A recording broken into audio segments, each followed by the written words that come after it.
me dijo, pero ustedes son 2 diputados, ¿qué pueden hacer 2 diputados en 257? No van a poder hacer nada.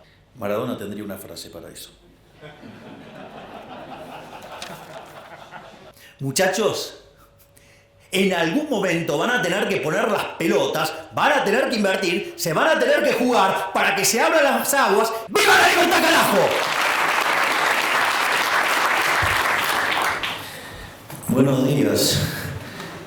Tantos aplausos me hacen dudar sobre el mentado error tipo 2.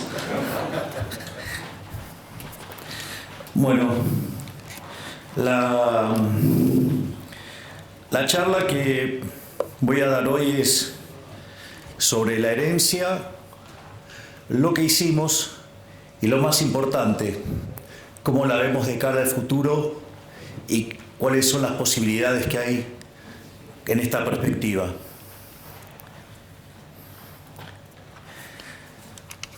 Lo primero que hay que entender es el desastre que recibimos. O sea, más o menos para que tengan una idea. Cuando una economía tiene déficit gemelos por 4 puntos del PBI, eso es una alerta amarilla. 8 es alerta roja y se van a dar una piña de lo lindo. Bueno, nosotros recibimos de herencia 17 puntos del PBI de déficit gemelos.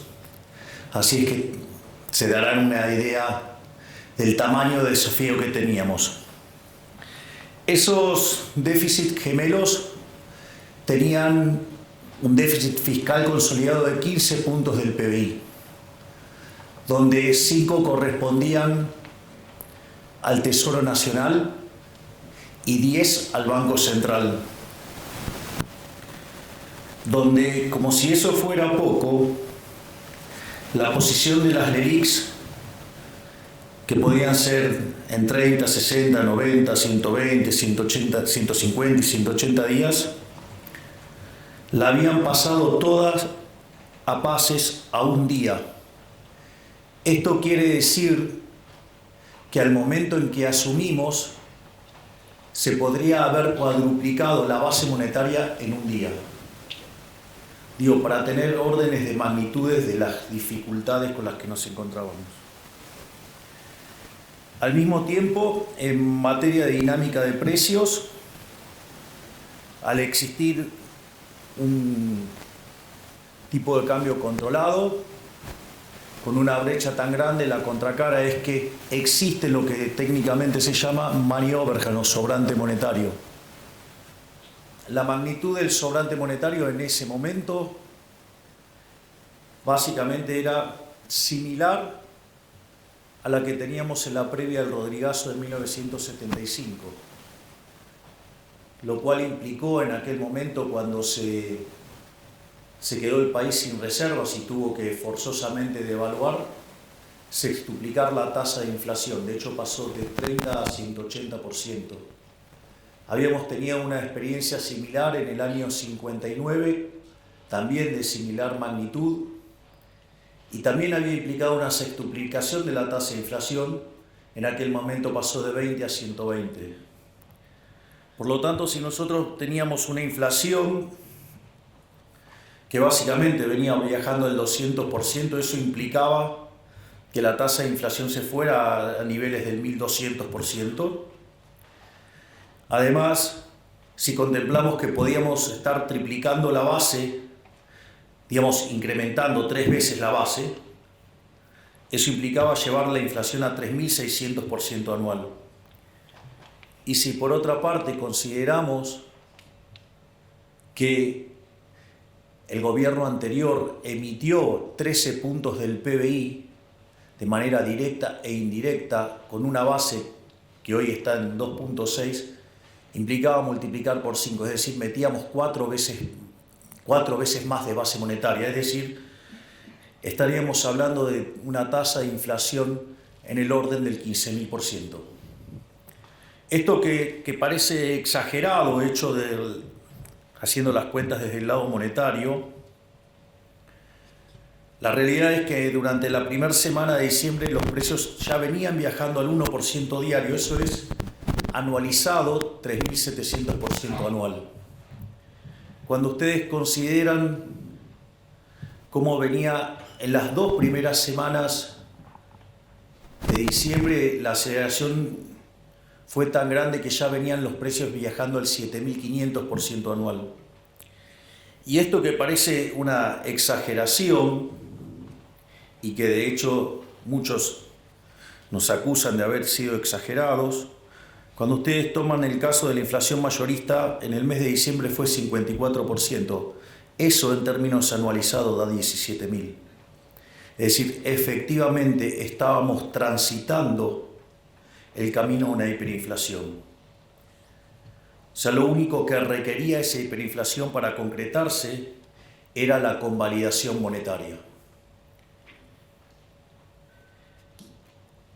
Hay una anécdota muy divertida en un libro maravilloso que se llama El Banco Central, Teoría y Práctica, de un economista que se llama Alan Blinder, que fue uno de los primeros académicos de llegar al Comité de Política Monetaria de la Reserva Federal, que daba clases también en Princeton junto a Bernanke, y cuenta algo que es muy interesante, ¿no? Dice: supongamos que tenemos el banquero central perfecto. Entonces, el banquero central perfecto, supongamos que hiciera control de tasa de interés. Digo, no es el instrumento que a mí me gusta, pero el libro está hecho con ese ejemplo.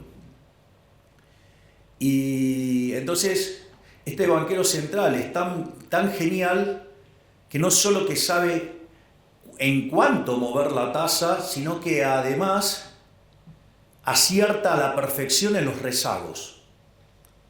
Entonces, cuando él ve que se está por acelerar la tasa de inflación, empieza a subir la tasa y entonces logra que la inflación permanezca en el target. Cuando ve que la economía, está desacelerando y la tasa de inflación se va por debajo, modifica y de vuelta deja la inflación en el target. Es interesante porque en el límite esto podría implicar que moviera la tasa de interés como si fuera un electrocardiograma de alguien que está bien o alguien que esté corriendo, si fuera el caso, y deja constante la tasa de inflación, es decir, el tipo es perfecto. Ahora fíjense que cuando está subiendo la tasa de interés, va a haber un montón que los van a estar criticando porque dicen: ¿a dónde estás viendo la inflación y nos vas a meter en una recesión? Y cuando la baja, dice: vos vas a estar alentando la inflación. Es decir, el tipo hace un trabajo perfecto y ¿qué le va a pasar? Lo van a estar criticando todo el tiempo. Bienvenidos al mundo de la política. Afortunadamente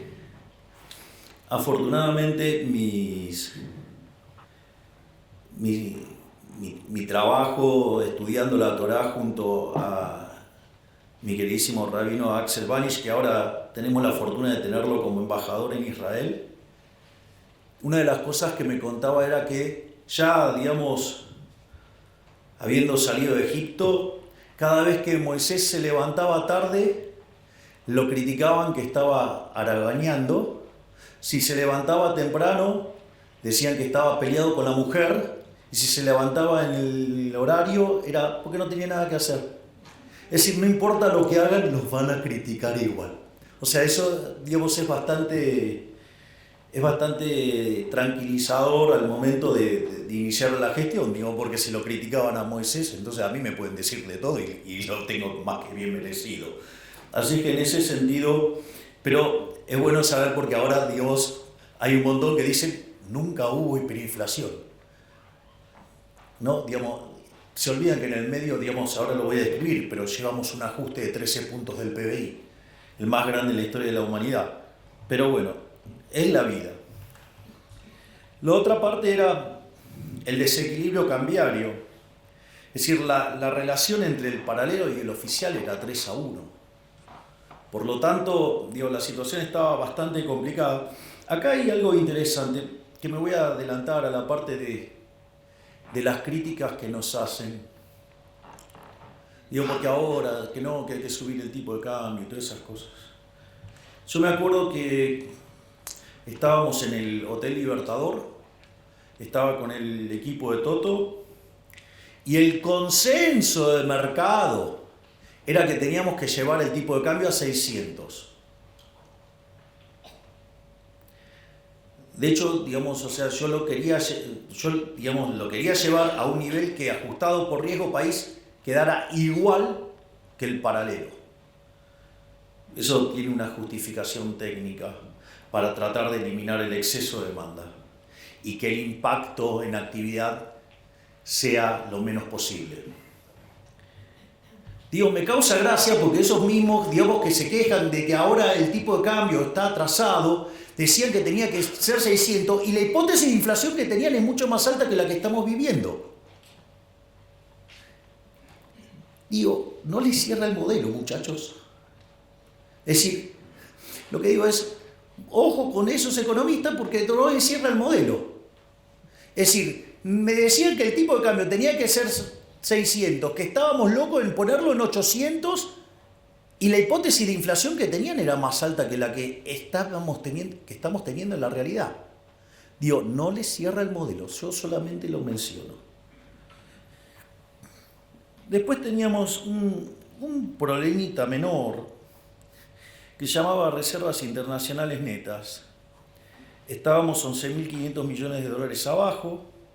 Teníamos otro problemita también, no blanqueado, que todos sabíamos que existía, que se llamaba el CIRA, que en realidad eran 60.000 millones de dólares, pero que cuando pedimos que se blanqueara y que se acercaran, evidentemente había una parte que sabía que estaba haciendo cosas no lícitas y se blanquearon 45.000 millones. Otro problema más que teníamos es que teníamos vencimientos en moneda extranjera por 25.000 millones de dólares, digamos, concentrados principalmente en multilaterales, y teníamos el acuerdo con el Fondo Monetario caído. Por lo tanto, teníamos un problema enorme, digamos, con esos 25.000 millones de dólares. Y la verdad que, como si todo esto fuera poco, teníamos vencimientos en pesos por el equivalente de 90.000 millones de dólares. Entonces, si ustedes contemplan el desequilibrio que teníamos en el plano monetario, que era peor que el de la previa del Rodrigazo, una situación patrimonial del Banco Central muchísimo peor que la que teníamos en la previa de la hiperinflación del 89, y que además teníamos indicadores sociales peores que los que teníamos en el 2001, verdaderamente estábamos frente a la madre de todos los males, porque, o sea, teníamos todas las peores crisis, las teníamos todas juntas. Ahora, digo, esto es para llorar. Miren, la verdad no. Porque la única forma en que podría llegar a haber un gobierno liberal libertario en un país que arrastra 100 años de socialismo era en el medio de un desastre. Digo, la única forma que esto podía ocurrir era esto. Digo, era una carambola a tres bandas. Y la fuerza del cielo lo permitieron. Y como si todo esto fuera poco, en realidad la actividad económica venía cayendo y tuvo un repunte, digamos, Bien, Cristiano, esa es la gorra. Es más, tengo versión hasta en hebreo de la misma.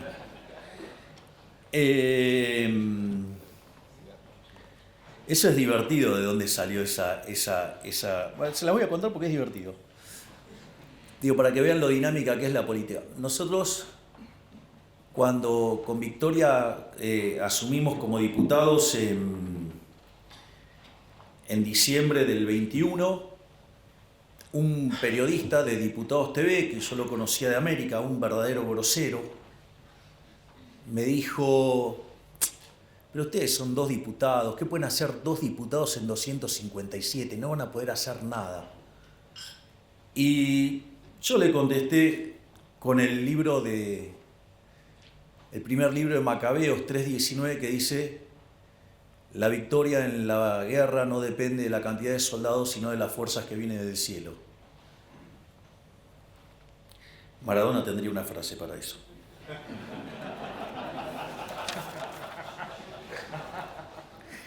Bien.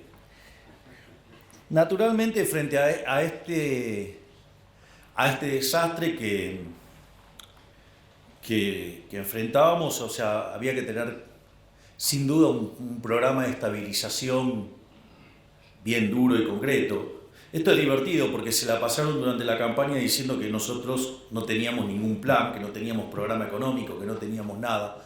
Se nos dijeron un montón de cosas. Pero en realidad los únicos que decíamos que era lo que había que hacer éramos nosotros.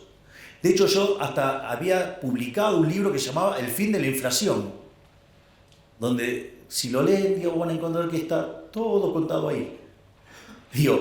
Y no dije que lo iba a hacer, además lo estoy haciendo. Eso es más divertido todavía. Entonces, la primera pregunta era, ¿shock o gradualismo? La verdad es que cuando ustedes repasan la historia argentina, todos los programas de shock, salvo el del 59, no solo lograron bajar la inflación, sino que además fueron expansivos. Y además todos los programas gradualistas terminaron mal. Lo otro era, para hacer gradualismo hay que tener tiempo.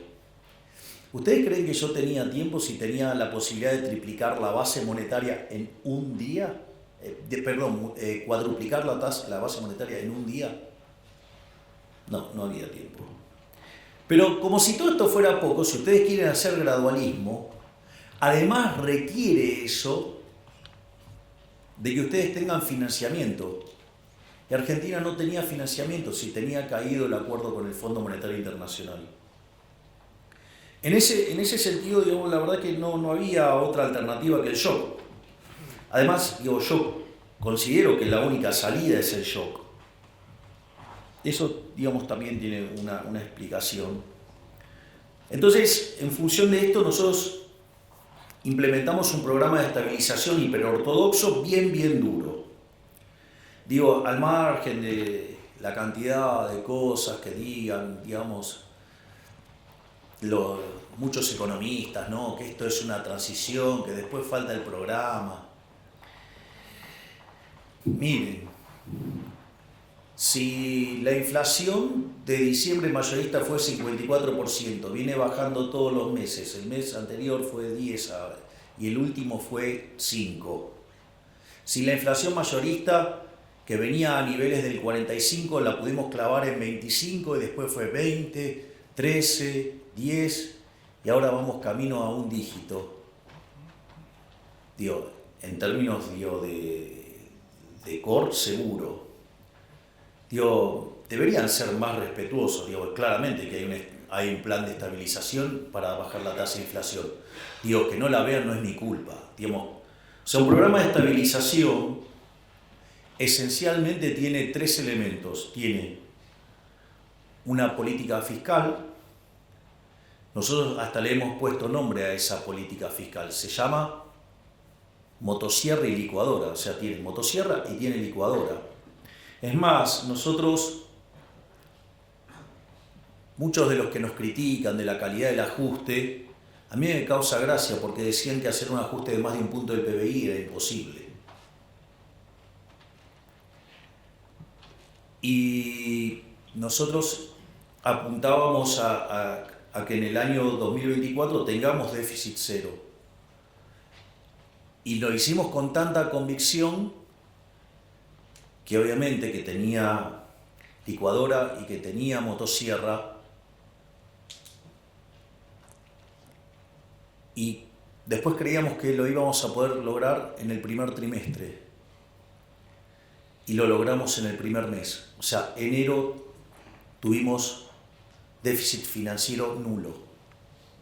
De hecho, nos criticaron y dijeron que en febrero hasta nos explotaba el déficit primario.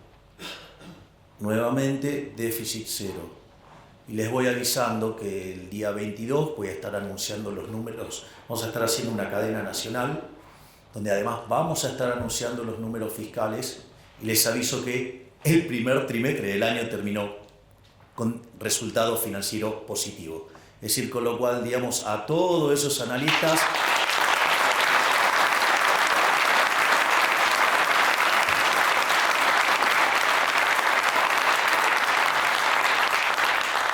Es decir, a todos esos analistas que dicen que nos va a explotar el déficit y todo eso, les dedico el aplauso que ustedes tuvieron recién o nuevamente la frase de Maradona. El otro elemento es el tema de la política monetaria. El tema de la política monetaria, básicamente, el Banco Central está quebrado. Entonces la pregunta es, ¿cómo se resuelve la quiebra del Banco Central? Es decir, porque esta es la clave. La quiebra de un banco central se resuelve licuando sus pasivos. O sea, con el tamaño del problema argentino implicaba un nivel de precios estratosférico hasta que licuaran tanto los pasivos que el patrimonio neto por lo menos quedara nulo. ¿Hasta ahí vamos? Si esto es así, quiere decir que dado ese nivel de precios para resolver el saneamiento del Banco Central está en la estratosfera, dado los precios de hoy, la línea que une esos dos niveles de precios le da la tasa de inflación implícita. Por lo tanto, era fundamental sanear el Banco Central ¿para qué? Para que ese nivel de precios estratosférico que dejaba nulo el patrimonio del Banco Central fuera bajando. Y en la medida que ese nivel de precio bajara, por lo tanto, la tasa de inflación esperada tiene que bajar. Naturalmente, digamos, ahí también arrancamos con un proceso de saneamiento del Banco Central. Ahí también nos encontramos con algunas críticas. Hasta tengo los WhatsApp y tengo los informes de las consultoras hablando que había que llevar la tasa de interés real a terreno positivo. Si hubiéramos hecho eso, en lugar de haber descomprimido el balance del Banco Central como lo hemos hecho hasta ahora, les cuento que en lo que va del año ya hubiéramos metido 4 bases monetarias más en instrumentos remunerados. Entonces ahora estaríamos discutiendo ¿qué cosa?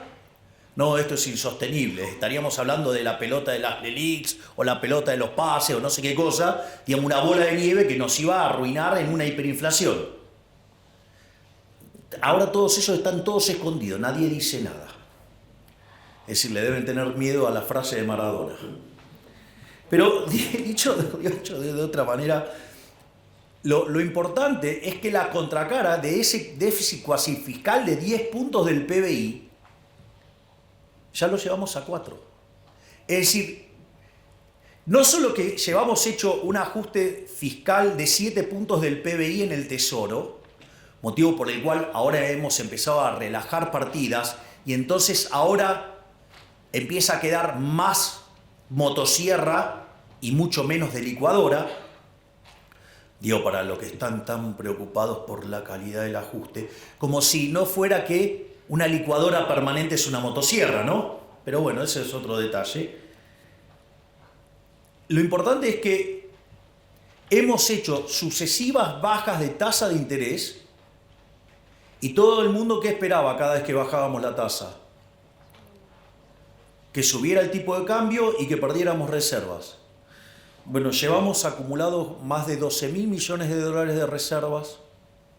Salimos del terreno de las reservas netas negativas y en el medio pagamos un montón de cosas.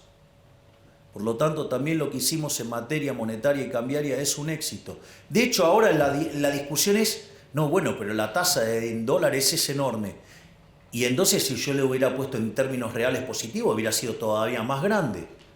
Entonces, que más o menos se pongan de acuerdo qué quieren decir con la tasa de interés, porque nosotros siempre tuvimos claro que era un problema de arbitraje con la tasa en los dólares. Es decir, no mirar como un cavernícola, digamos, la tasa de interés real en una economía cerrada. Por lo tanto, digo, ¿qué es lo que hemos, y obviamente que hicimos en el ajuste del tipo de cambio? Si ustedes se acuerdan, cuando nosotros estábamos en campaña, decían que con nosotros el tipo de cambio iba a estar en 6.000, en 10.000. Me parece que le erraron por un poquito. Entonces, digo, ¿qué tenemos en materia de resultados? No solo que hemos logrado el déficit cero, sino que nos hemos pasado un poco. Digamos, en lugar de hacer un ajuste de 5 puntos del PBI, hicimos uno de 7. Eso lo pueden ver en un trabajo que hizo Nadine Argañadás, que de hecho lo circuló por Twitter, y además bajamos el cuasi fiscal en 6 puntos, o sea que hicimos un ajuste de 13 puntos del PBI, es decir, acabamos de hacer el ajuste fiscal más grande en la historia de la humanidad, porque además encima lo hicimos en 3 meses. Si esto es importante, digo, pero eso es justamente lo que permitió evitar la hiperinflación. Además, una de las características que tiene el tema del déficit cero y que es muy importante es lo siguiente: cuando ustedes tienen déficit financiero nulo, significa que la deuda no sube. Si la deuda no sube, la relación deuda-producto no sube. Por lo tanto, ustedes están en un sendero sostenible, es decir, ustedes pasan a ser solventes. Y si ustedes pasan a ser solventes, el precio de los bonos tiene que subir. Y de hecho, de $18 que estaban cuando nosotros asumimos, hoy están cerca de 60. Y el riesgo país, que estaba en 2.900, hoy está en 1.200.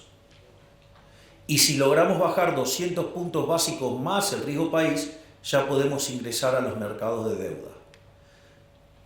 Este ajuste fue tan fuerte y tan positivo la forma en que lo hicimos, que además, cuando fuimos a negociarlo al fondo, mientras que todos los analistas decían que nuestro programa era inconsistente y que una revisión del fondo con programas caídos, como el caso argentino, demandan como 3 meses, nosotros sacamos el acuerdo en un fin de semana. Se imaginarán cuál es la frase. Y obviamente que esto se está traduciendo en la baja de la tasa de inflación, porque, como les decía, la inflación de mayorista, que es la que se anticipa, estaba en 54%, es decir, el equivalente del 17.000% anual, y hoy está en 5%. Es más, el propio Fondo Monetario Internacional, que tenía expectativas de inflación para este año, para Argentina, en torno al 250% anual, la bajó a 150. Bajarla a 150 significa que de hoy para adelante está esperando que en promedio la inflación sea del 5,5. Pero como ese proceso no es lineal, quiere decir que vamos a un dígito bajo hacia diciembre. Es decir, que lo estamos logrando. Naturalmente hay un montón de críticas. Lo que pasa es que las críticas, a mí me parece que se tendría que hacer,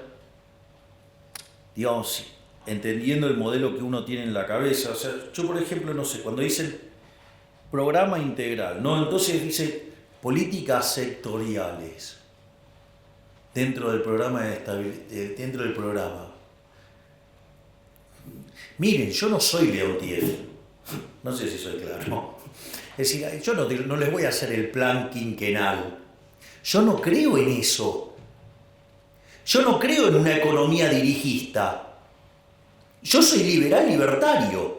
Yo me voy a ocupar de arreglar la macro. La micro la tienen que arreglar ustedes. ¿Qué tengo que estar haciendo yo con la micro? Ya bastante con las estupideces que venimos haciendo hace 100 años, que hacemos cualquier desastre macro y después vienen los políticos eligiendo los ganadores. Lo cual además es una fuente de corrupción enorme. Por lo tanto, ¿cuál es la regla de un liberal en esto? Don't pick the winners. Yo me voy a encargar de estabilizar la economía, de bajar la inflación, de generar las condiciones para que la economía vuelva a crecer. El resto es todo de ustedes. Es decir, el que mejor esto lo explica es Claudio Suchovicki, tiene un ejemplo fabuloso. ¿Milei se va a ocupar de la inflación? Sí. ¿Se va a ocupar del déficit fiscal? Sí. ¿Se va a ocupar de la cuestión cambiaria? Sí. ¿Se va a ocupar de limpiar el balance del Banco Central? Sí. ¿Se va a encargar de su negocio de pizzería? No. Usted tiene 2 pizzerías, una le va bien, otra le va mal. Tiene el mismo contexto internacional, tiene la misma macro. Yo no me voy a ocupar de la pizzería, eso es un problema micro, eso lo tienen que resolver ustedes. ¿Qué tengo que estar haciendo yo metiéndome en el negocio de cada uno de ustedes? No se puede ser tan fatalmente arrogante.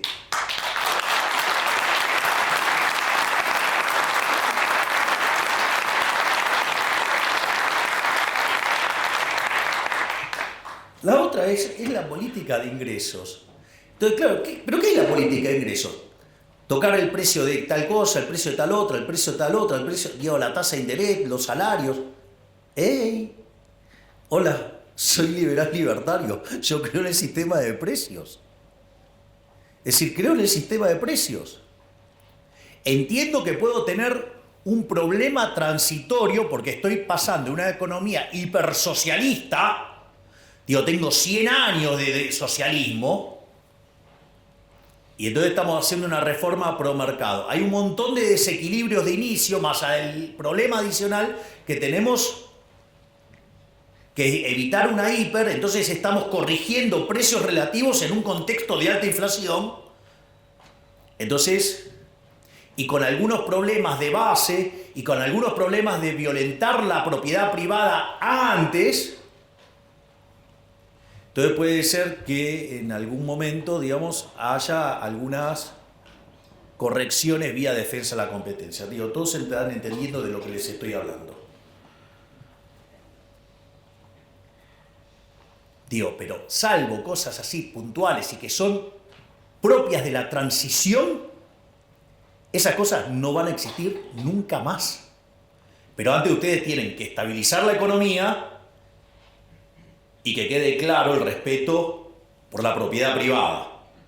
Y no, digamos, que alguien utilizando recursos del Estado vaya tomando posiciones y genere una posición dominante a partir de la estafa del Estado. Y después generar movimientos políticos tocándole a un segmento etario donde hay una gran proporción de votantes. Digo, bienvenido al mundo de la política, es la basura que les estoy describiendo. El tema de la tasa de interés ya lo hablamos. El tema de la sostenibilidad del ajuste, digamos, también hablamos del tema de cada vez queda más la motosierra, queda menos de la licuadora. Digo, el mejor ejemplo es lo que estamos haciendo en materia de jubilaciones. Si hubiéramos dejado las cosas como venían, los jubilados hubieran perdido 2 puntos del PBI. Con lo que estamos haciendo solo van a perder medio punto, es decir, le estamos devolviendo 1,5 puntos. Y naturalmente la discusión del tipo de cambio. La discusión del tipo de cambio es bastante ridícula. No, porque hay que hacer subir el tipo de cambio. ¿Por qué? Digo, porque si hoy no hay brecha, si no hay brecha, ¿por qué tengo que estar haciendo tocar el tipo de cambio? Es decir, ¿porque no me gusta el tipo de cambio de mercado? Lo primero que tienen que entender que el análisis ese del tipo de cambio real, lo voy a decir en latín, diría el profe de Pablo, es una pelotudez. Porque agarran y toman una serie del tipo de cambio real. La pregunta es, ¿cuál es el año de referencia?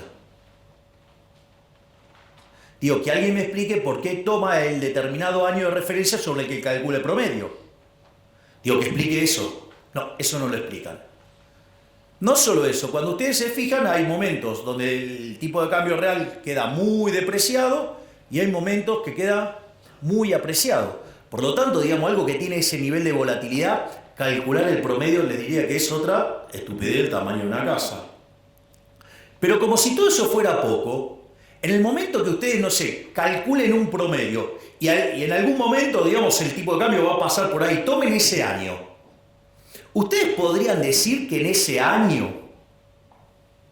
ustedes pueden replicar las condiciones de oferta y demanda de todos los bienes pasados, presentes y futuros que afectaron a la determinación de ese conjunto de precios relativos en Argentina y en el mundo todo en simultáneo, y como si en el medio no hubiera cambiado ni siquiera la composición de oferta de bienes. ¿Y ustedes se dan cuenta del disparate que es hacer eso? Como dice el profe de Pablo, eso es hacer aritmética, eso no es economía. Entonces digo, cuando vienen, le hablan del tipo de cambio real, que esto, que el otro, digo, o sea, ustedes se dan cuenta de la arrogancia que implica, porque implica conocer el vector de precios relativos, pero no solo ahora de Argentina, sino también de todo el mundo. Y entonces ustedes deberían conocer las preferencias, la tecnología y las dotaciones, no solo, digo, presentes, sino futuras, y no solo de Argentina, sino también de todo el mundo. Ustedes se dan cuenta. O sea, y ustedes para tomar una acción de política y para que eso funcionara, Ustedes deberían ser omniscientes, omnipresentes y omnipotentes. O sea, deberían ser Dios. Digo, ¿por qué carajo creen que Hayek le puso La fatal arrogancia a ese libro? Porque es un poquito, digamos, pretencioso, ¿no? Es decir, bueno, el que levanta la manito así, digamos, se cree que está en esa condición. Digo, un día de esto le voy a decir, tráeme un café, digo, porque digo, o sea, pero bueno, nada, ya saben de quién estoy hablando. Bueno, son cosas que pasan. Entonces, esto es todo lo que tiene que ver con la parte de estabilización. Ahora, obviamente, digo, no es todo estabilización, ¿no? O sea, en algún momento tenemos que empezar a crecer. Entonces, digo, para empezar a crecer ahí entra a jugar un rol importante las reformas estructurales. Entonces, pero hay una cosa muy importante que es entender la naturaleza de las reformas estructurales. Esto lo explicó Toto de una manera magistral cuando hizo el primer discurso sobre las características del programa. En ese discurso, digo, él lo explicó a la perfección y es, si ustedes se fijan, todo el entramado regulatorio y de restricciones y todas las porquerías que tenemos y el entramado legal son consecuencias de ir sobre los efectos y no sobre las causas. Es decir, la causa del problema es siempre la misma. Ustedes toman los últimos 123 años de historia argentina, Argentina tuvo déficit fiscal durante 113. Ustedes, Argentina, desde el año 1901 hasta hoy tuvo 22 crisis. 20 tienen origen fiscal, que tienen o déficit fiscal alto o extravagantemente alto. Por lo tanto, digo, el problema central es el déficit fiscal. Entonces, por ejemplo, no sé, ustedes tienen déficit fiscal, lo financian con emisión monetaria. Entonces, ¿qué es lo que pasa? En algún momento se le deteriora, o sea, entonces sostienen el tipo de cambio, ¿no? Entonces tratan de anclar con el tipo de cambio. Cuando ustedes hacen eso, ¿qué les pasa? Pierden reservas. Entonces aparece la ley penal cambiaria, ¿para qué? Para que ustedes no puedan comprar dólares. Digo, en lugar de arreglar la causa, que es el déficit fiscal, como los políticos no quieren tocar la de ellos, ayer quedó bien claro eso, que la de ellos no se toca, Macri diría, la mía está. Ayer fue un claro ejemplo, la mía está. Por suerte los argentinos están reaccionando. Entonces, en ese contexto, ustedes se encuentran con esa situación. O por ejemplo, financian el déficit con emisión monetaria, generan deuda. Emisión monetaria, generan inflación. Entonces empieza a haber inflación. ¿Qué hacen? Controles de precios. Ejemplo, la ley de góndolas. ¿Sí? Ahora, ¿qué pasa cuando ustedes controlan precios? Aparece el desabastecimiento. Entonces, ¿cómo contesta la política? Con la ley de desabastecimiento. Es decir, se le van los dólares, entonces ponen controles de capitales. Y entonces el que fuga, digamos, ya es un delincuente. Es un héroe. El que fuga es un héroe. Digo, logró escaparse de la garra del Estado. No, ustedes se ríen, pero digo, yo lo veo así. Digamos, o sea, digo, ¿qué le recomendarías a tu cliente? Digo, yo ahora me pongo el traje de economista. Digo, compra dólares. ¿No? Digo, bueno, digo, eso después se figura como fuga. Y la verdad es que si lo compran en negro, mejor. Porque así no tienen que pagar un montón de impuestos estúpidos que hay. Digo, ¿todo para qué? Para financiar a los que se levantan la manito y a que le hace de querusa, digamos, para financiar a esos inútiles.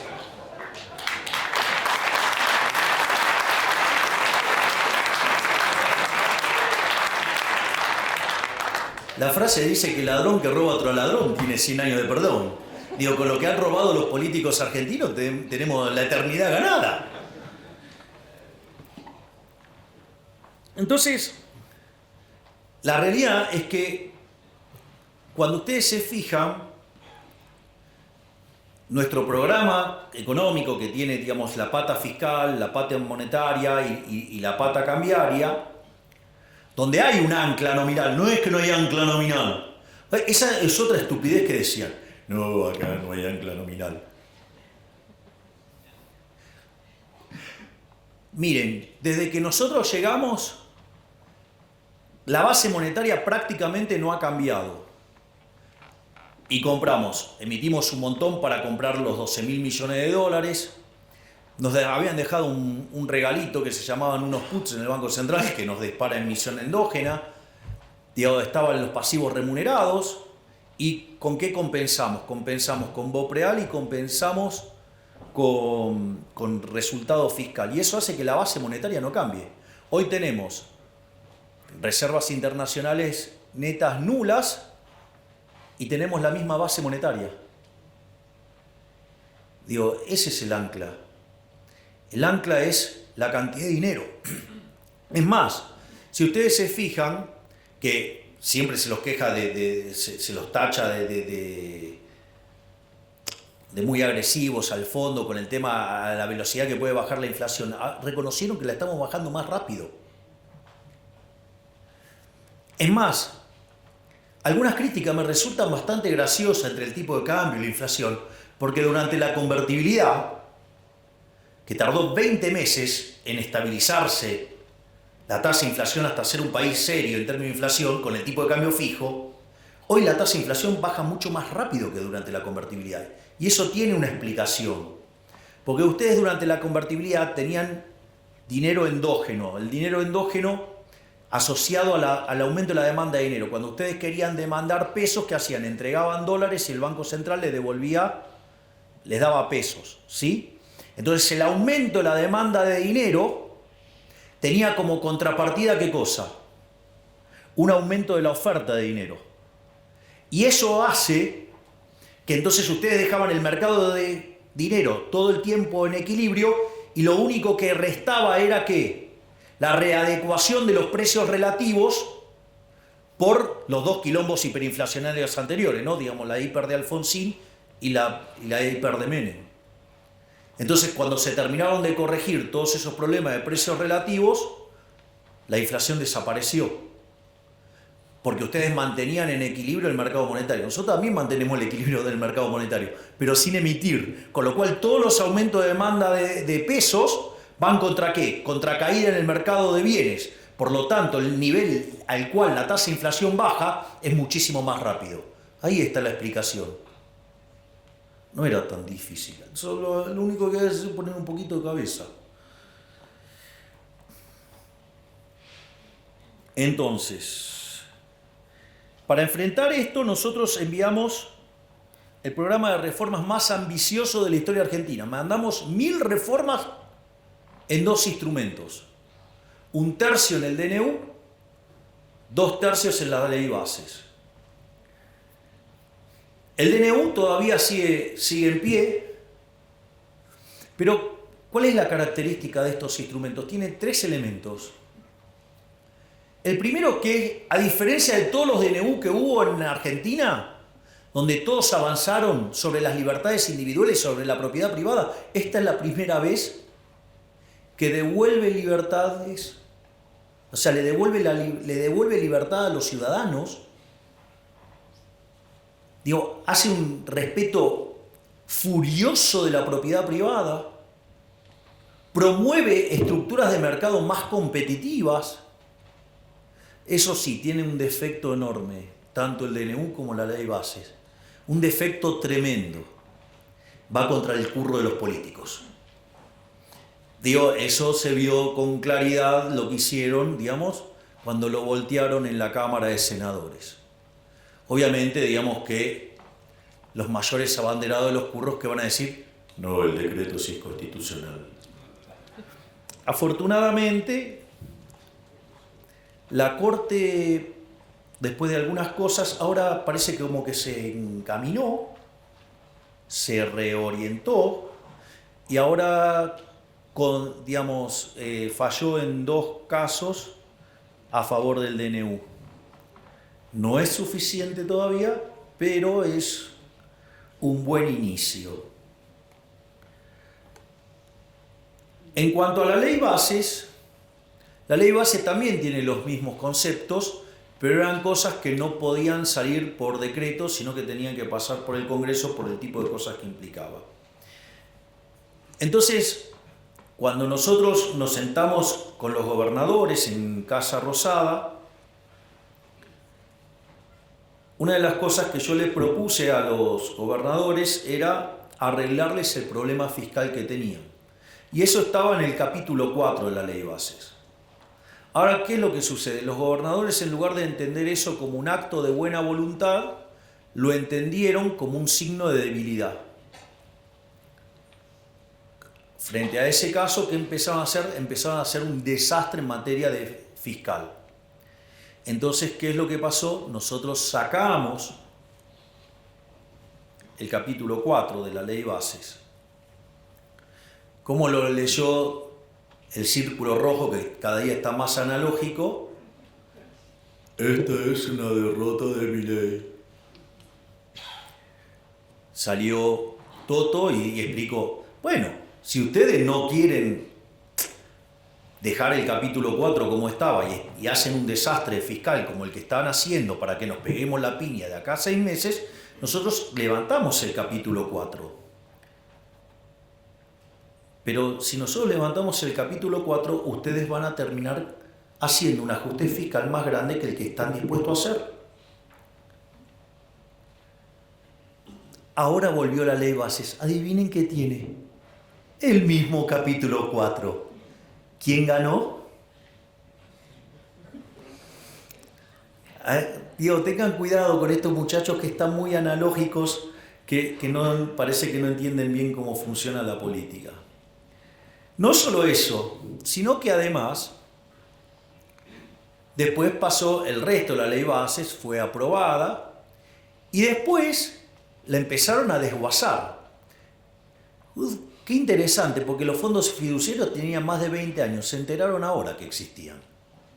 Cuando digo, teníamos todos los campeones del republicanismo, de la anticorrupción y todo, digo, pero nunca pasó nada con eso. Se descubrió ahora. Como todas las cosas que estamos descubriendo todo el tiempo desde el Ministerio de Capital Humano, ¿no? Donde, digamos, por ejemplo, hemos encontrado que la mitad de los que recibían fondos, digamos, los comedores no existían, eran comedores fantasma. O comedores que decían que tenían capacidad para que recibían a 500 personas, en realidad recibían 50. O los que pedían los bolsones de comida y que no querían que se dejara constancia de los DNI de los que recibían esos bolsones. O no solo eso, sino que además cuando recibían los bolsones cotizaban una calidad extra premium y cuando, no sé, ustedes ponían los fideos se deshacían al momento de tirarlo al agua. Miren todas las cosas que hemos encontrado. O el pochoclero que me llamaba Semana Santa, se cae entre marzo y abril. Claro, porque estaba esperando que entre marzo y abril le pudiera llegar a entrar la causa de los guardapolvos a la mujer. Interesante todo lo que estamos encontrando. Y cómo, digamos, se abusan, digamos, de los más vulnerables para esto. Es más, fíjense, uno de los grandes triunfos que nosotros tuvimos, lo primero que recibimos fue una crítica. Digo, yo recuerdo que todo el mundo se ha pasado pataleando contra el tema de los gerentes de la pobreza. Una de las cosas maravillosas que hizo la ministra Petovelo, nosotros teniendo conciencia de que la parte más complicada iba a ser entre la primera parte del año, cuando estuviera operando a full el ajuste fiscal, porque íbamos a estar generando ahorro sin contrapartida de inversión y eso iba a hacer caer la actividad económica, el empleo, los salarios reales, iba a haber más pobres y más indigentes, porque sincerar la economía no es gratis. Es decir, 20 años de populismo no es gratis. O sea, sobre el final del gobierno de Menem, digamos, el salario promedio era de $1.800. Ustedes lo ajustan a hoy, son $3.000. Cuando nosotros asumimos estaba en 300. Es decir, digamos, se había perdido 90% de los ingresos en dólares. No es que las tarifas son caras y todas esas cosas. El problema es que somos tan miserables, tan pobres, que no podemos pagar ni siquiera las subsidiadas. Es decir, el problema no es un problema de cuánto está la tarifa, el problema es de cómo nos destruyeron los ingresos los populistas. Pero, digamos, se la pasaban haciendo gala de keynesianismo. No, hay que consumir, hay que consumir. Claro, hay que consumir implica que ahorran menos. Si ahorran menos, invierten menos. Si invierten menos, digamos, no aumenta el stock de capital per cápita, no aumenta la productividad, no aumentan los salarios. Bienvenidos, somos pobres. Entonces, digo, no es gratis, no es gratis, o sea, no es gratis. O sea, 20 y pico de años de populismo no es gratis. Pero, siguiendo con el tema de... Y ahí empezaron a destrozar la ley bases y bueno, la bajamos. ¿Cómo lo entendió los analógicos del Círculo Rojo? Otra derrota de Milei. Y siguen sin entender el principio de revelación, quedaron todos expuestos. Es decir, si yo soy un abanderado de que no se toquen, por ejemplo, las remuneraciones. Nosotros tenemos congeladas las remuneraciones desde enero, por orden mía. Lo que pasó ayer, ¿es una derrota de Milei? Es un triunfo bárbaro, digo, los vamos a arrasar en el 2025. Digo, la gente le está sacando la careta a estos delincuentes que lo único que les importa es estar en política para afanar. Es buenísimo. Es decir, es un momento de revelación maravilloso lo que estamos viviendo. Están saliendo todos los pufos a la luz, está saliendo toda la porquería de la política a la luz. Es decir, los estamos dejando en evidencias a todo. En el 2025 los vamos a aplastar directamente. Y ahí, digamos, ya dentro en la última parte de lo que va a ser esta presentación, nosotros las reformas que planteamos en DNU más bases implicaba que en términos de libertad económica saltáramos 90 puestos. Es decir, pasáramos a estar como Alemania. Es decir, nosotros en 20 años nos íbamos a parecer a Alemania. Pero como la política no quiere dejar de robar, atenta contra el DNU, atenta contra la ley bases, le saca pedazos. ¿Para qué? Para que no toquen sus negocios. Les tengo una noticia. Las reformas que no podamos meter ahora, las vamos a meter a partir del 11 de diciembre del 2025. Y además de esas, tengo 3.000 más. No voy a hacer que Argentina se parezca a Alemania, porque Alemania tiene un PBI per cápita de $50.000. Yo no quiero ir por cosas chiquitas, yo me quiero parecer a Irlanda. Quiero ir por un PBI per cápita que es 50% más grande que el de Estados Unidos. Esa es la revolución que estamos proponiendo, una verdadera revolución de la libertad.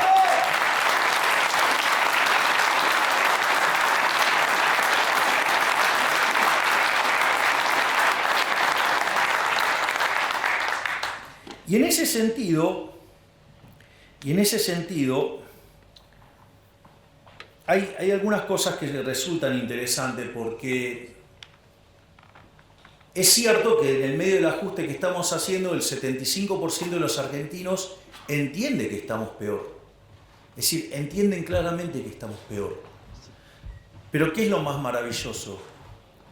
Que cuando nosotros asumimos, solamente el 20% de los argentinos creían que de cara a un año íbamos a estar mejor.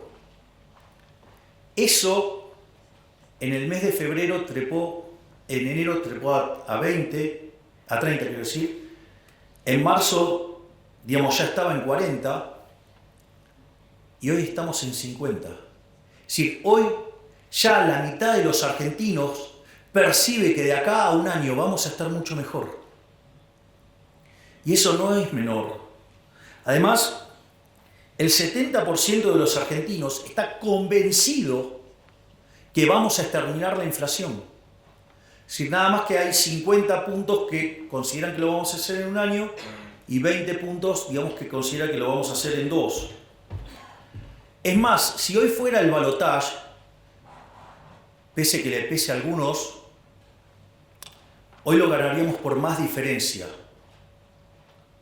Lo ganaríamos 58 a 42, lo ganaríamos por 16.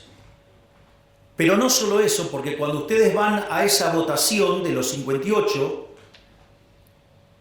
lo que es más interesante 48 puntos estarían en la primera vuelta. Es decir, ganaríamos en primera vuelta, porque quien más intención de voto tiene después de nosotros es Cristina Fernández de Kirchner con 20. Y no es cierto que de esos 10 puntos incrementales entre la primera vuelta y el balotaje saquemos 0. Por lo tanto, estaríamos arriba de los 50 puntos. ¿Esto qué quiere decir? Que sin lugar a dudas, a partir del 11 de diciembre, vamos a hacer todas las reformas que queden pendientes, más las 3.000 que tenemos en carpeta, más todas las otras que estamos diseñando y que también vamos a aplicar. Es decir, vamos a hacer de Argentina una verdadera Argentina liberal que sea potencia y que sea grande nuevamente de acá a 35 años.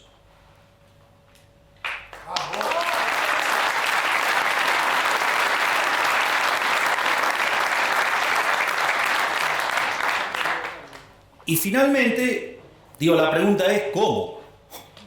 ¿No? Porque digo, o sea, con solo, digo, parece casi fundamentalista, digamos, el tema de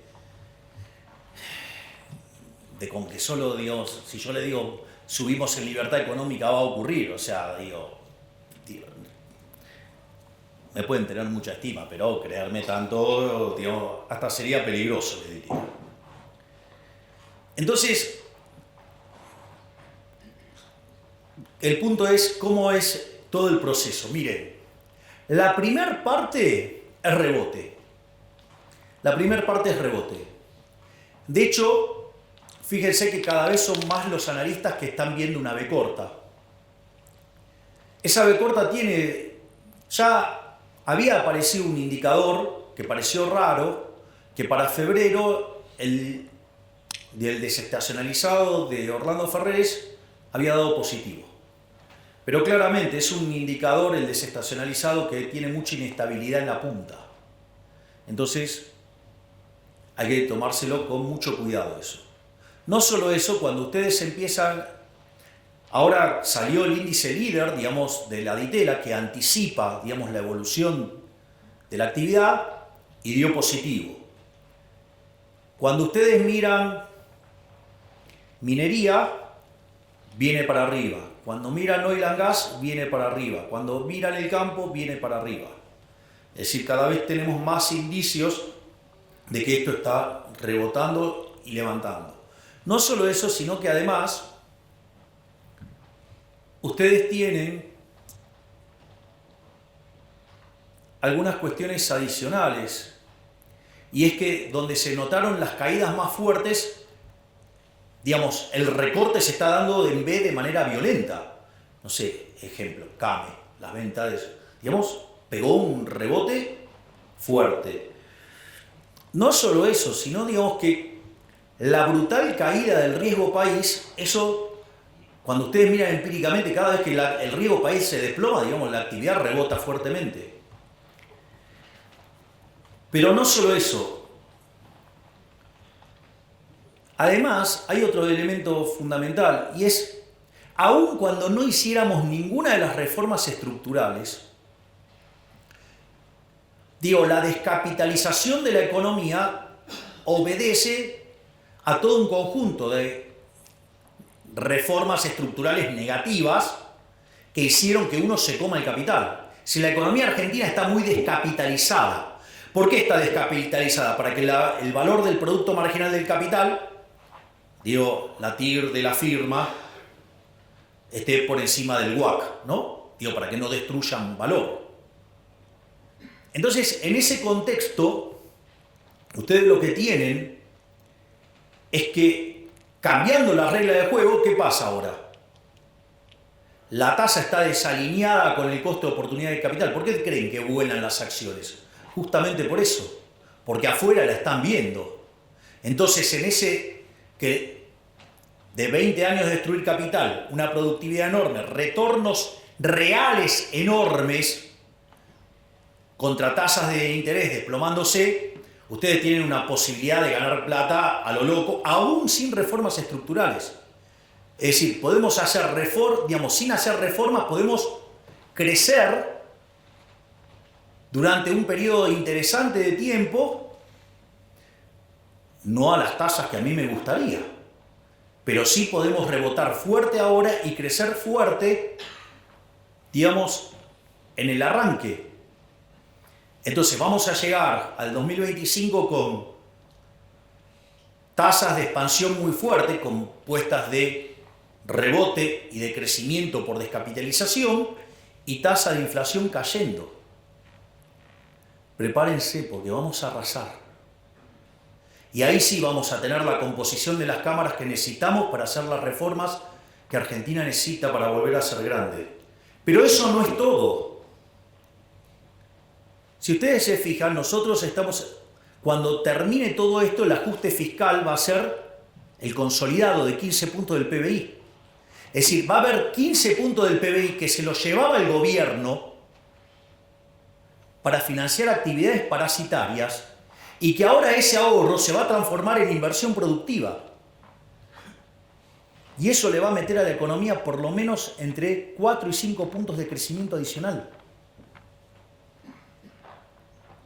Entonces, digamos, nos estamos preparando para generar un verdadero, yo no diría milagro económico, porque lo único que estamos haciendo es lo que dicen los libros que hay que hacer.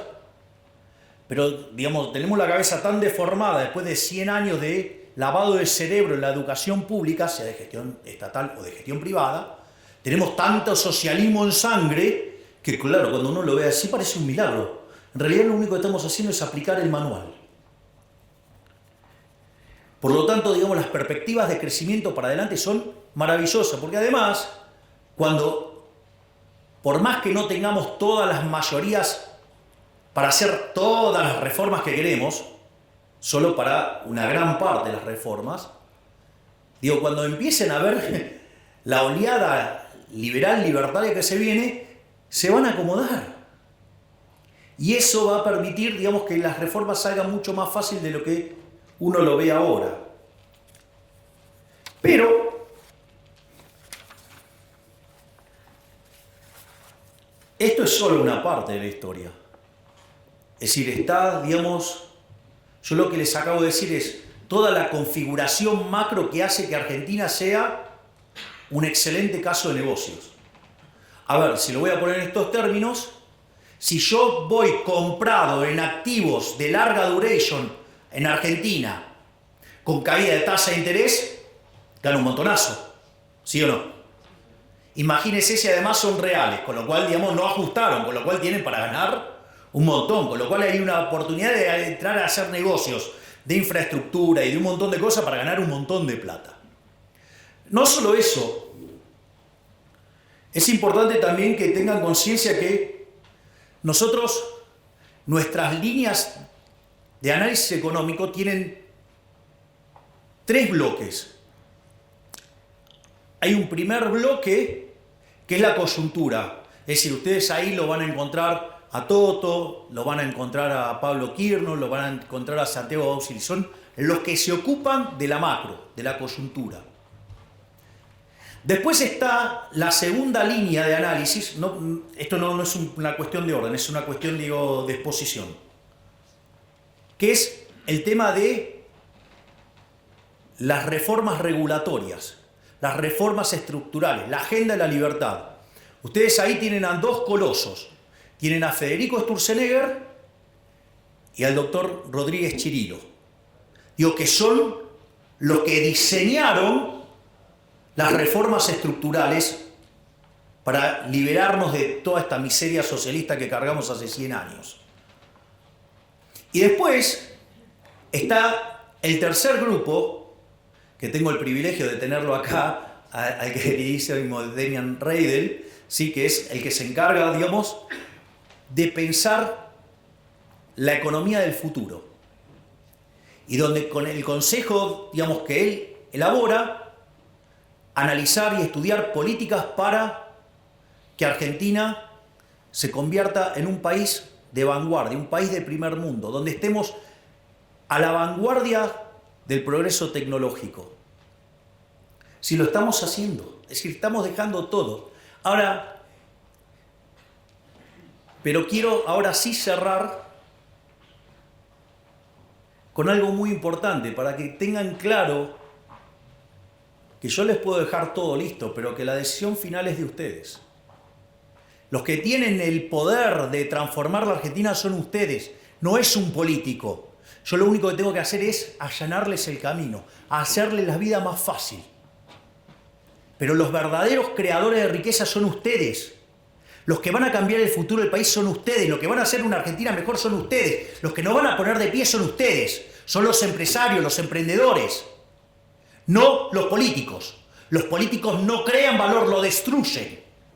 Y lo que yo estoy haciendo es devolverles la libertad. Se los dije en las elecciones. El resto de los políticos, ¿qué les pide? El voto para que les den el poder, para poder transformar su vida. Y yo les dije, yo les pido el voto para poderles devolverles la libertad a ustedes y que ustedes sean los verdaderos arquitectos de su futuro. Entonces ustedes se tienen que hacer cargo de ser los héroes de esta historia.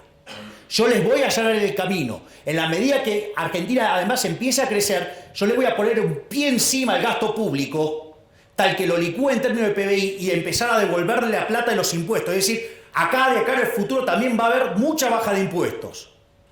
Y va a generar además una retroalimentación virtuosa. Entonces se lo voy a contar para que tengan idea de esto. Nosotros, digamos, hoy es un día muy especial. Digamos, hoy, un día como hoy, digamos, hoy es el cumpleaños del Rebe. Y además, estamos entrando en Pesaj. Digamos, donde se recuerda la salida de Egipto. Pero esto es muy interesante, porque después de las 10 plagas que caen sobre Egipto y todo lo que pasó, Moisés lleva al pueblo hasta el Mar Rojo y le piden que lo abra. Y digamos, Moisés golpea el báculo y le dice, abrilo. Y le dice que se manden. No. Dice, no, que lo abra y entramos. Y le decía, no. Tienen que tener fe, tienen que mandarse, tienen que entrar y cruzar. Y el agua no se abría. Y del otro lado estaban los egipcios, o sea, la esclavitud, que se los venían a llevar puestos. Y ahí, cuando Nahshon, el príncipe heredero, se lanza y cree y confía, se abren las aguas y ahí se da la liberación final. ¿Qué quiere decir eso? Muchachos, en algún momento van a tener que poner las pelotas, van a tener que invertir, se van a tener que jugar para que se abran las aguas y seamos libres. ¡Viva la libertad, carajo!